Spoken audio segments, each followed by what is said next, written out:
I just got back from Miku Expo, specifically the Boston show this Mother's Day, and to say it was amazing is a big understatement. However, you may be aware that for the last show 2 years ago, 2024, there was a less than positive response online. In fact, everyone I talked to in person that had gone to see the 2024 show confirmed they generally had a bad experience. So, as someone who also saw both these shows, I wanted to give my thoughts on not only why the backlash happened, but why it was in fact completely justified with as little opinionated perspective as possible. So if you're someone who wants to buy future tickets but were nervous about it after hearing all the horror stories from 2 years ago, I made a list of the cons and how exactly they've improved. Just things from the shows itself, nothing that would only be tied to my personal experience like the 5.5 hours I spent in line exchanging gifts with the community. Though, real quick, if you're watching this because you looked up my channel in line from one of the cards I gave you, seriously,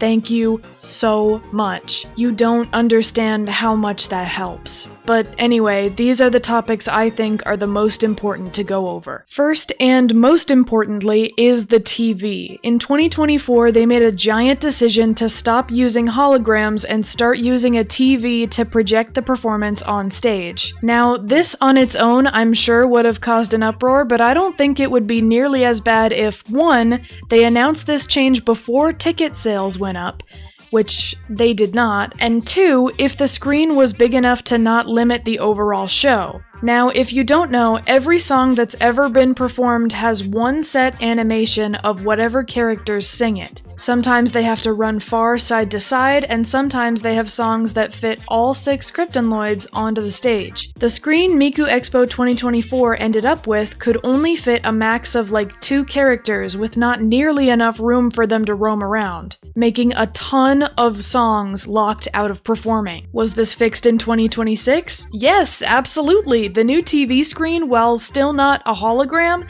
is way bigger than before, can fit everyone with no problems, and they can move as free as they want.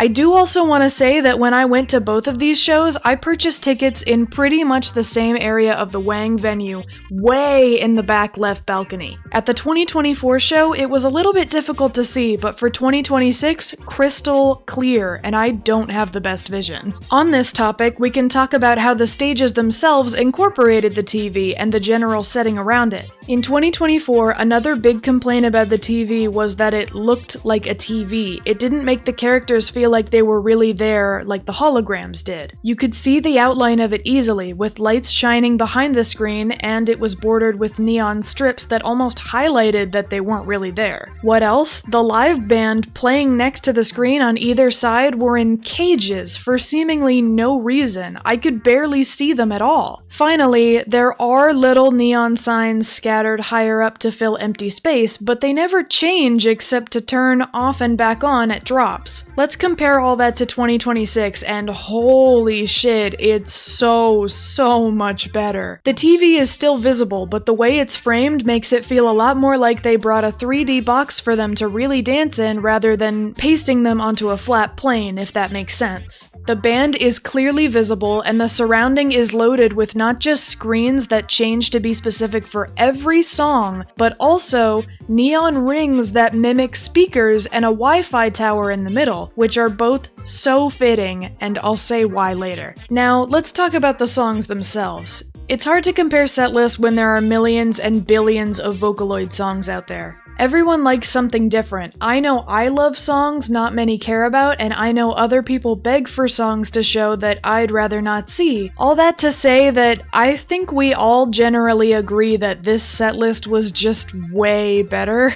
Again, everyone has their own taste, and I hopefully won't be the first to tell you that having more views or being more popular in general makes one song automatically better than the other. But even with 2024 having gigantic songs like Miku, Tell Your World, and World Is Mine, the total setlist view count, excluding theme and contest winning songs because they would have had to include those anyway, is still somehow just scraping beneath the 2026 show. Let me ask you this. When you're making a setlist for a concert that's going to fit worldwide venues of thousands, are you going to pick consistently hyped songs like Culture, which had a fairly recent trend spread like wildfire across the fandom, or sacrifice 80% of the setlist to include the same 3 fucking songs from 20 years ago that makes it feel like you just ran out of time and had to use something. Yes, they will get a reaction, but not nearly as much as taking a risk to show you're listening to the people that love your characters, such as finally putting Teto on stage for the Blooming Tour in Japan last year. Now again, there were plenty of great songs in 2024, but 2026 blew it out of the water, if not just for consistency. There was not a single song I was not excited for, even the 2 or 3 I didn't know very well, just because they were able to hype it up that much. I remember leaving the 2024 show disappointed because the setlist made it feel like they didn't think we could handle the stuff real fans would know and appreciate. All of this not even to mention that this time in the 2026 show is one of, if not the first time,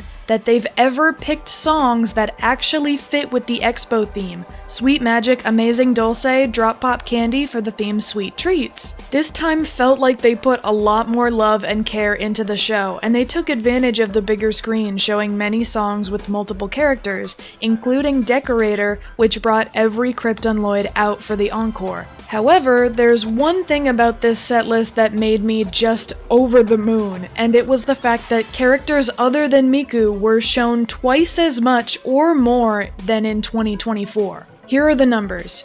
In the 2024 show, Miku was shown 14 times, Rin 3, Len 2, Luca 2, Mako 2, and Kaito 2. In the 2026 show, Miku was shown 16 times, Rin 7, Len 5, Luca 4, Mako 3, and Kaito 3. That is a big difference, especially when you look at the content in the songs themselves. Watching Len breakdance and Shake It, Luca shred the guitar in Some Days Coming, or highly anticipated songs like Drop Pop Candy and Oh Hello Julia Night, there was so much more to remember about this show, so many more moments that stuck with you, so many more connections you can make with your favorite characters. There's only one true memory that I took home from the deliberate choice performance of Miku Expo 2024. And that is the choice of letting Miku call your location in replacement of New York in the theme song Intergalactic Bound.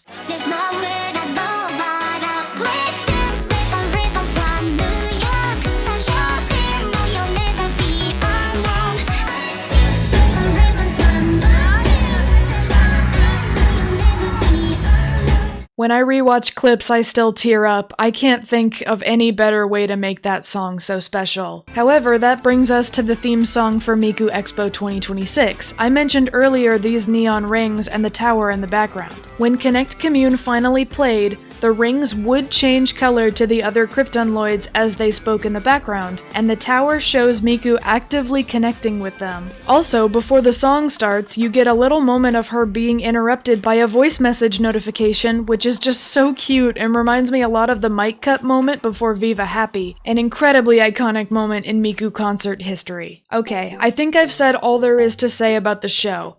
But there's one final thing I wanted to go over, and that's the merch. In 2024, another huge chunk of the backlash was the bare minimum of merch at every venue location. Glaringly, less than 100 light sticks were reported at every venue, with varying degrees of restrictions on how many one person could get. This left the crowd almost completely barren of what is one of the most fun parts of seeing Miku in person, the interactivity of cheering on your favorite members. Unfortunately, I tried to research how many were being sold at the 2026 shows, and I couldn't find a clear answer. I do think that there was more general stock than last time, but regardless, I can give you this advice for the light sticks. Purchase third party. It's cheaper, it does the same job. I have my own, and I saw at least 100 other fans this time around with pretty much the same ones as me. As long as they aren't longer than 30 centimeters, you're golden. If you couldn't catch online merch pre-sales and you're looking to get the pins, shirts, etc., I have potentially bad news. The easiest way to get there first is to have a VIP ticket. You're basically guaranteed to get whatever you're looking for. But as someone in general admission, obviously not everyone can afford that. That's why I got there at roughly 1 to 1:30 when the doors opened for us at 7 o'clock. I know what you're thinking, that's way too long to be outside, you'll be bored, hungry, whatever, what if the weather is bad? But if you're going with a friend or a family member, I highly recommend it. I've had so much fun just in these lines alone, and if someone can save your spot when you need to eat or go to the bathroom, it goes by so fast, believe me. It goes by a lot faster than you think. The alternative? Well, in my experience, if you're getting there even an hour early,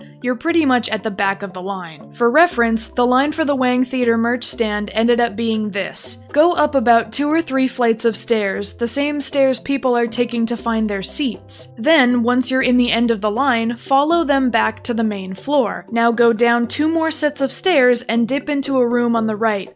Follow a zigzagging rope fence until you get back to those 2 sets of stairs. Go up, and the merch stand is on the left on the main floor. All that just to pray they still have what you wanted. Thankfully, I was able to be one of the first in line and get the 2 things I did want, the pins and the PJ pants, and I couldn't be happier with the quality. So, all in all, I'm proud to report that Krypton has not only listened to the criticism, but done a complete 180 on the show's quality. I hope this helped give you a bit more confidence if you're thinking about going to those next shows. They happen every 2 years or so maybe I'll see you there in 2028. Thank you again to those who have subscribed already. Reaching 10 in 2 weeks is crazy. Those who complimented my art, which hopefully I'll be able to post some YouTube shorts of soon. And if you're watching this and you haven't subscribed, you definitely should. I'm going to focus on talking about all the things I'm most passionate about in videos, such as any of these if they interest you. And I livestream periodically when events arise. Big things are coming.